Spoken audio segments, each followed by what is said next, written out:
Flows can take on a life of their own, Samir, and that's something we were just discussing with Sam Zeef, this concern that given the fact that the dollar has weakened in tandem with big tech, it could prompt some rethink globally of whether the U.S. truly is a hedged story, whether you can buy using dollars that will rally if there is some sort of downturn and get that as sort of an offset.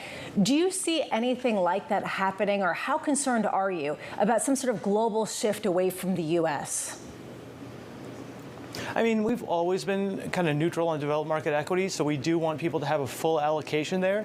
Interestingly, we think the dollar probably rallies from here. And, you know, again, if you think that inflation is going to stay higher, it means the Fed probably has less room to cut than some of the other central banks, which, again, should be supportive of the dollar. And then if you see tech, you know, kind of starting to bottom out, as we think it will, we think some of that hot money, which, you know, has chased returns abroad, probably comes back home.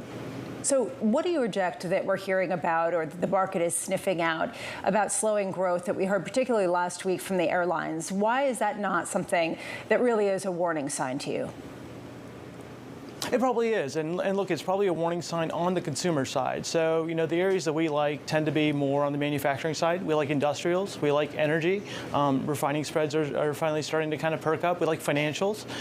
The curve has, you know, finally, you know, gotten to positive territory. So we think they'll do okay, although, you know, there could be some credit quality concerns if there's a bigger economic slowdown, not in our base case. And then we like comm services. So when you look at kind of the areas that we favor, along with large caps and mid caps in the U.S., it's a very high quality portfolio. So this is not a swing for the fences type of portfolio. Where I guess maybe the market has gotten things wrong is the consumer's been tapped for years now. I mean, I remember just day after day, week after week, we would just talk about, hey, look, when does the low-end consumer, you know, just finally tap out and the high-end consumer finally, you know, kind of hit the skids?